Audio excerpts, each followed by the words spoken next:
La palabra está tomada de la Biblia latinoamericana en el Antiguo Testamento del libro Primera de Macabeos. Vamos a leer capítulos 5 y 6. Cuando los paganos que vivían alrededor supieron que el altar había sido reconstruido y el templo restaurado como antes, se enojaron muchísimo y decidieron exterminar a los descendientes de Jacob que vivían entre ellos y comenzaron a matar y expulsar a los judíos. En vista de eso, Judá declaró la guerra a los hijos de Esaú en Idumeas y las provincias de la Acrabatanes, porque esos cercaban a Israel y le dio un golpe mortal. Los humilló y se apoderó de sus despojos. Luego recordó la maldad de los hijos de Bayán, que había sido tropiezo y plaga para los judíos, asaltándolos en los caminos. Los obligó a encerrarse en sus torres, los bloqueó y condenó a destrucción, incendiando las torres con todo lo que había dentro. De allí pasó al país de los amonitas, donde se enfrentó con un ejército numeroso y bien organizado. Bajo el mando de Timoteo, tuvo diferentes choques con ellos, lo derrotó y los aplastó, asaltó y tomó la ciudad de Gazer con sus aldeas y se volvió a Judá. Los paganos de Galaad se juntaron para exterminar a los israelitas que vivían en su territorio, pero estos se refugiaron en la fortaleza de Datema y mandaron carta a Judá y a sus hermanos en la que decían: los paganos que nos rodean se han unido contra nosotros para aplastarnos y se preparan para asaltar la fortaleza en la que estamos refugiados. Su jefe es Timoteo.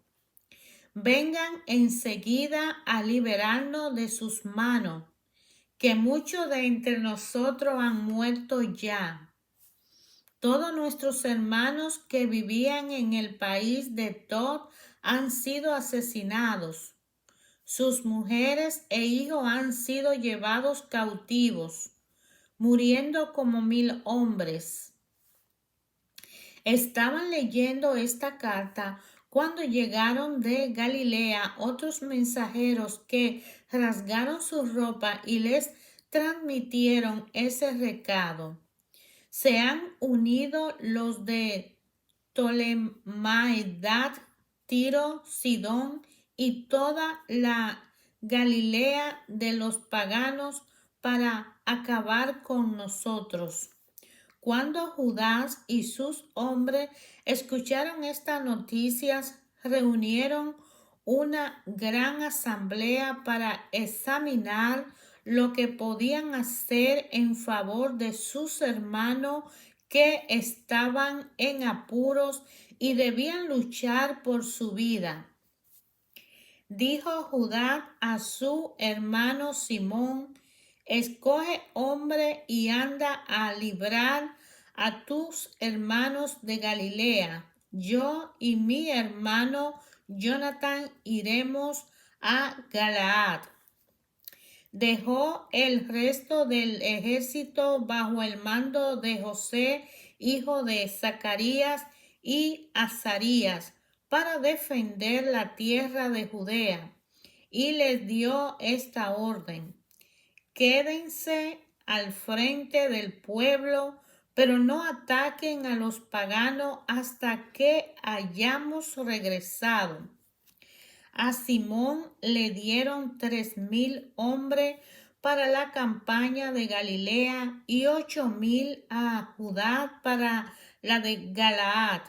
Partió Simón para Galilea y en mucho encuentro con los paganos los derrotó y persiguió hasta la puerta de Ptolemaida.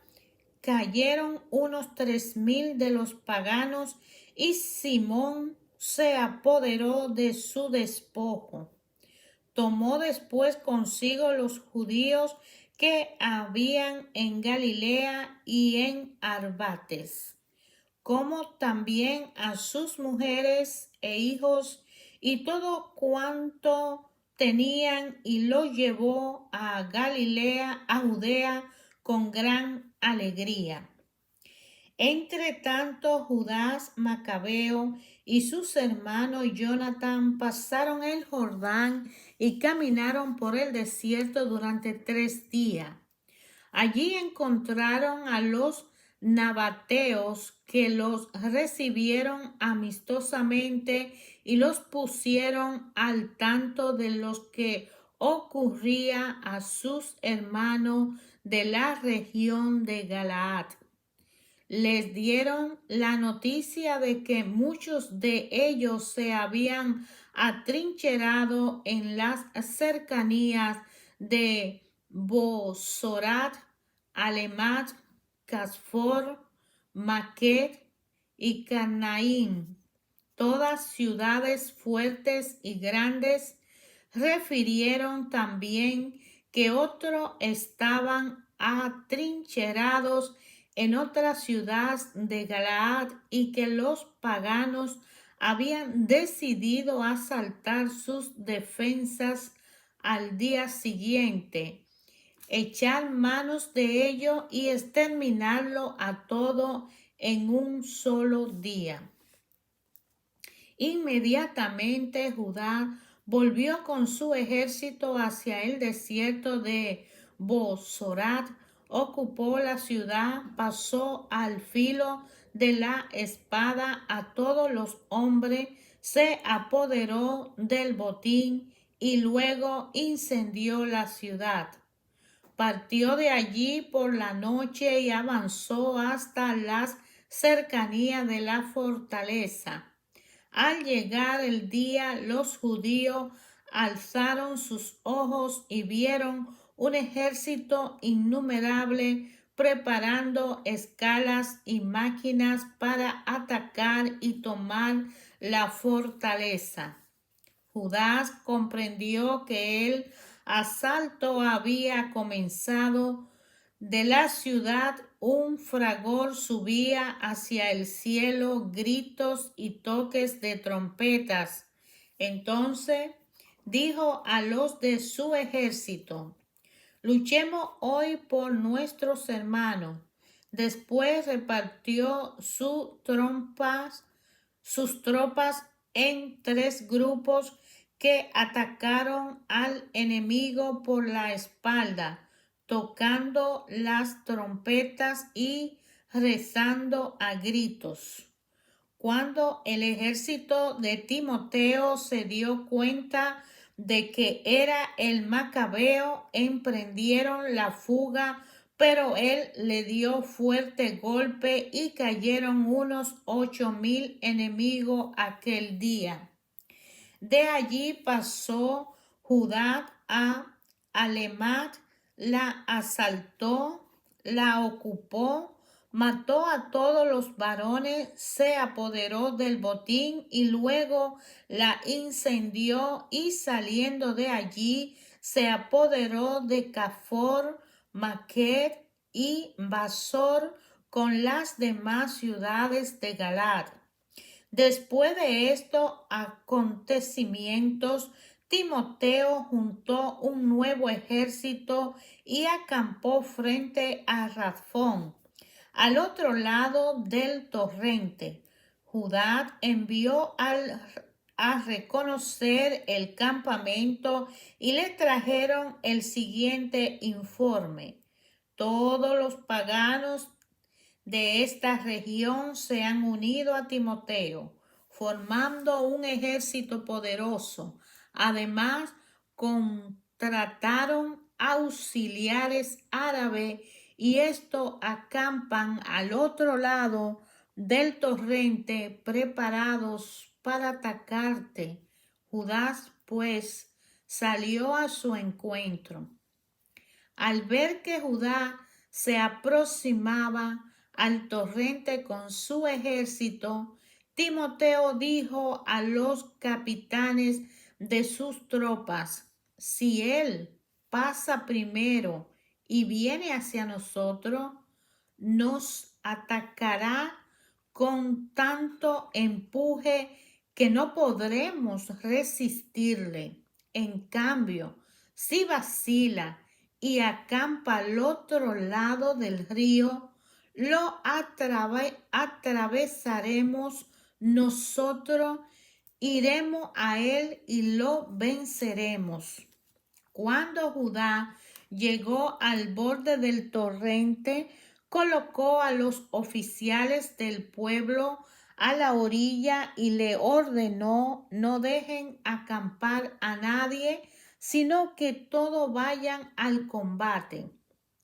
Judá atravesó primero hacia el enemigo y toda su gente lo siguió.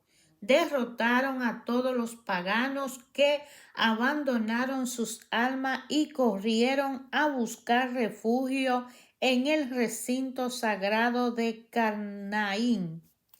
Pero los judíos tomaron la ciudad y quedaron el recinto sagrado con todo lo que estaba dentro.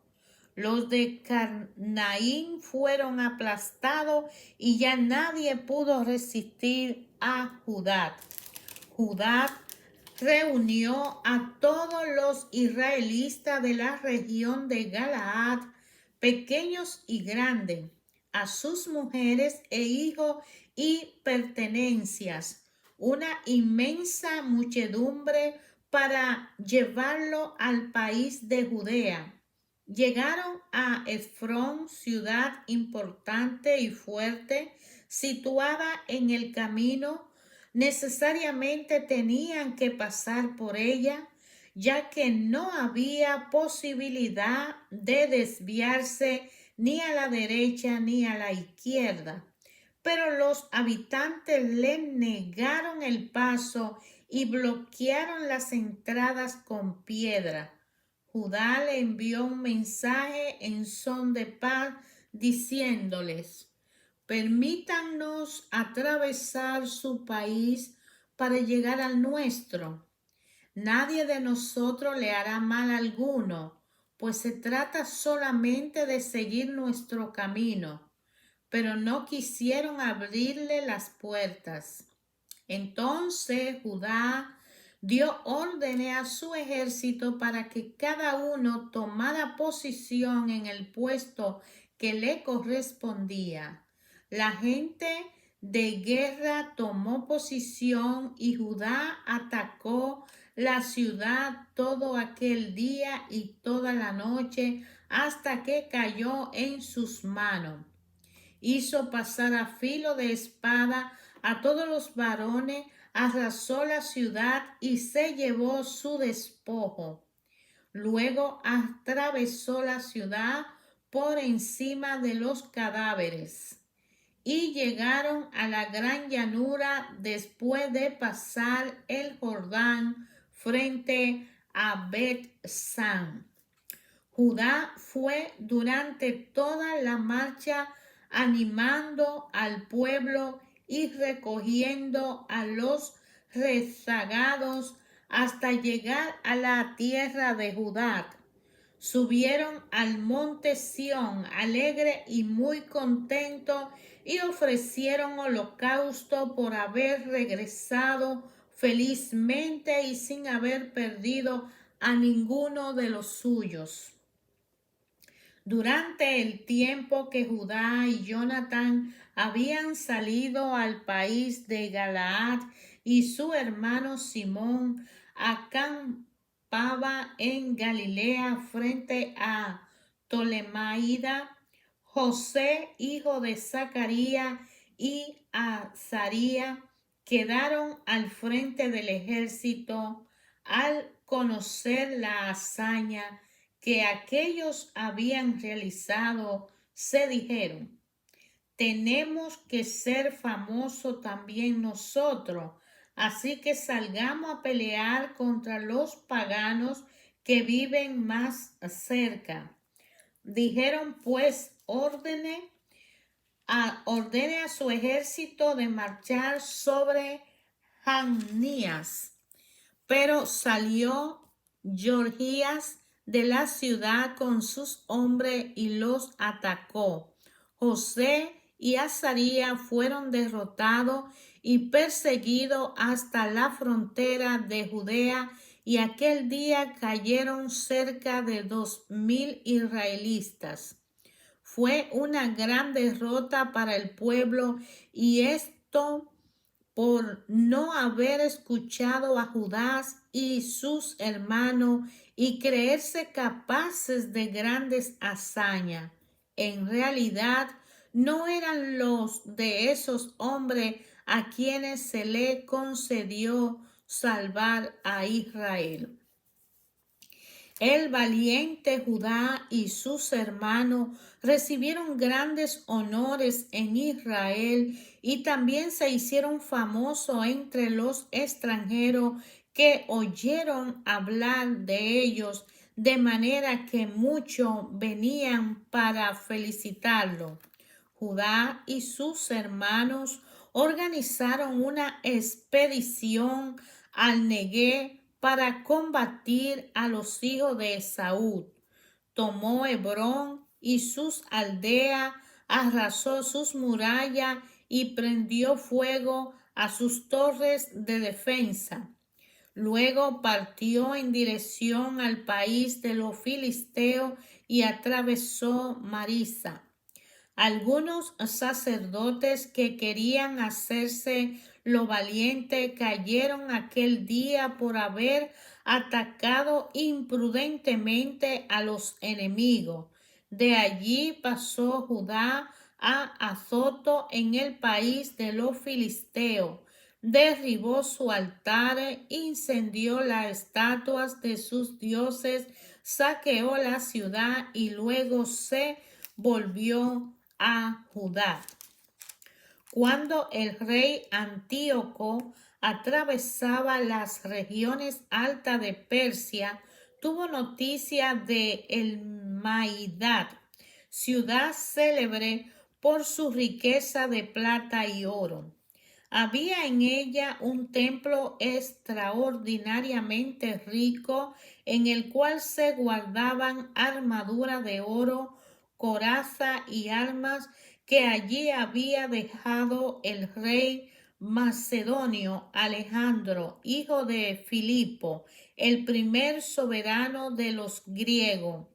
Fue allá e intentó apoderarse de la ciudad, pero no lo consiguió porque los habitantes conocieron su intención y salieron armados contra él.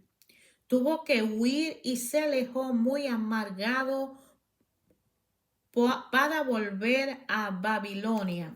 Estando todavía en Persia, le comunicaron la derrota de los ejércitos enviados a Judea. Le dijeron que Licia, aunque había ido con un ejército poderoso, tuvo que huir ante los judíos, los cuales se habían fortalecido con las armas y el abundantemente botín tomado a los ejércitos vecinos. Supo que los judíos habían destruido el abominable ídolo erigido por él sobre el altar de Jerusalén, y habían levantado nuevamente las murallas del templo a la misma altura que las anteriores. Además, habían fortalecido la ciudad de Besur. Cuando recibió esta noticia, quedó aterrado y se conmovió profundamente. Enfermó y quedó muy deprimido porque las cosas no le habían salido como él esperaba. Así estuvo muchos días sin que pudiera superar esta profunda angustia. Creyendo que iba a morir, llamó a sus amigos y le dijo: ha huido el sueño de mis ojos y me siento muy quebrantado por mis inquietudes. Y me pregunto por qué me han venido encima tantas penas y me siento tan desanimado, como que era generoso y amado mientras ejercía el poder. Ahora recuerdo los males que cometí en Jerusalén, los objetos de oro y plata que robé, los habitantes de Judea que mandé matar sin motivo. Reconozco ahora que por esto me han venido esta desgracia y me muero de pena en tierra extraña. Llamó a Filipo, uno de sus amigos, y lo nombró administrador de todo su reino, entregándole la corona, el manto y el anillo, con el encargo de educar a sus hijos Antíoco y prepararlo para el gobierno. Antíoco murió allí el año 149. Conocida la muerte del rey, Lisias proclamó rey en su lugar a su hijo Antíoco, a quien había educado desde niño, y le dio por sobrenombre Eupator. Los hombres de las fortalezas tenían bloqueado a los israelitas en torno al templo y trataban siempre de hacerle daño. Además, constituían una fuerza favorable a los paganos. Judá resolvió quitarlos de en medio y para ello reunió a todo el pueblo para sitiarlos. Se reunieron las tropas, pusieron cerco el año 150 y construyeron terraplenes y máquinas, pero algunos de los sitiados lograron romper el bloqueo y, junto con renegado israelita, fueron donde el rey para decirle: ¿hasta cuándo esperará para hacernos justicia y vengar a nuestros hermanos? Nosotros tomaremos el patio de tu padre. Obedecimos su orden y observamos sus leyes. Por esto, los de nuestro pueblo han sitiado la fortaleza y nos tratan como a extranjeros. Han matado a todos los nuestros que han sorprendido y echaron mano de nuestro bien. Y no solo nos han hecho la guerra a nosotros, sino también a los países vecinos. Ahora mismo están acampados contra la fortaleza en Jerusalén con el intento de apoderarse de ella, y han fortificado el templo y la ciudad de Besur. Si no les toma la delantera, harán cosas mayores y no podrás dominarlos. El rey se enojó al oír esta noticia y reunió a todos sus amigos, a los generales de su ejército y a los jefes de la caballería, hasta de otro reino y de la isla del mar le vinieron tropas mercenarias. El número de su fuerza era de 100,000 infantes, 20,000 jinetes y 32 elefantes adiestrados para la guerra. Viniendo por Idumea, pusieron cerco a Besur y la atacaron durante mucho tiempo, valiéndose de máquinas de guerra, pero los sitiados hicieron una salida, incendiaron sus máquinas y siguieron resistiendo con valentía. Entonces Judá dejó el sitio de la fortaleza y acampó en Bet-Zacaría, frente al campamento del rey. Este se levantó de madrugada e hizo avanzar su ejército muy envalentonados por el camino de Bet-Zacarías. Las tropas se dispusieron para entrar en batalla y se tocaron las trompetas. Dieron jugo de uva y de moras a los elefantes para excitarlo al combate, y los repartieron entre los batallones. 1,000 hombres con coraza de malla y casco de bronce se alineaban al lado de cada elefante. Unas caballerías de 500 hombres escogidos precedía cada elefante y los acompañaba con orden de no apartarse de él. Los elefantes llevaban sobre sí una torre fuerte de madera sujeta con un correaje. En esa torre había 4 combatientes, además del conductor. El resto de la caballería iba ordenada a derecha e izquierda en las 2 alas del ejército para hostigar al enemigo y proteger los batallones. Cuando el sol se reflejó en los escudos de oro y bronce, resplandecieron las montañas y brillaron como llama de fuego.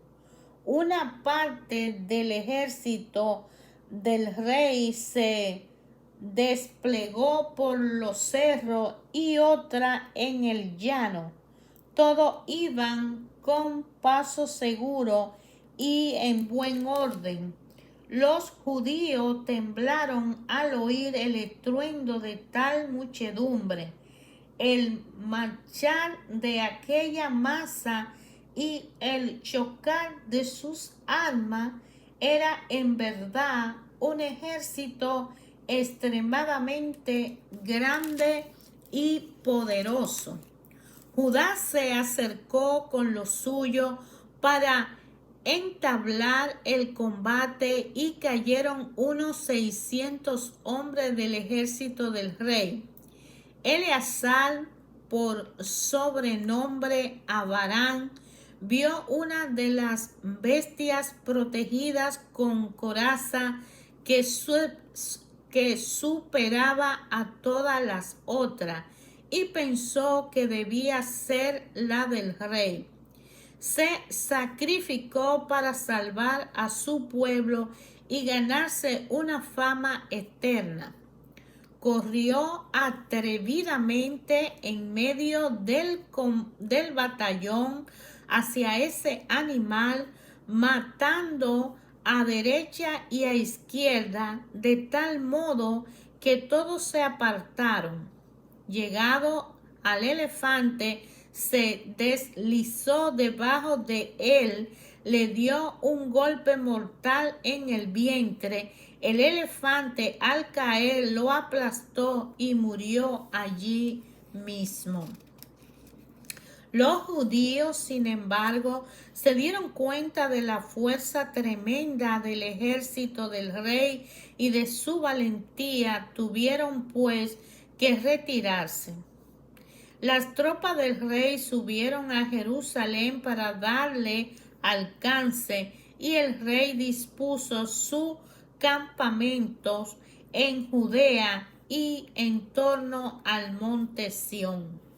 Hizo las paces con los de Besur, que salieron de la ciudad porque no tenían alimento, para prolongar más la resistencia, pues aquel año era año de reposo para la tierra. El rey se apoderó de Besur y puso en ella una guarnición para custodiarla. Durante muchos días acampó ante el templo y puso allí ballestas, máquinas, lanzafuegos, catapultas, escorpiones para lanzar flechas y honderos. También los sitiados construyeron máquinas como las de los sitiadores y lucharon largo tiempo, pero escaseaban los alimentos en los almacenes por ser el año séptimo y porque los israelitas llegados a Judea de los países paganos habían consumido las reservas. Así que quedaron pocos hombres en el templo debido al hambre y los otros se dispersaron. Entre tanto, Filipo, a quien el rey Antíoco había confiado en vida la educación de su hijo Antíoco para prepararlo a gobernar, había vuelto de Persia y de Media con el ejército que había acompañado al rey a esa parte e intentaba tomar el poder. Cuando lo supo Licia, se apresuró a dar la señal de partida, diciendo al rey, a los generales del ejército y a los soldados: de día en día perdemos fuerza, escasean los alimentos y el lugar que sitiamos está fuertemente defendido. No podemos descuidar los asuntos del reino. Demos pues la mano a estos hombres y hagamos las paces con ellos y con su nación.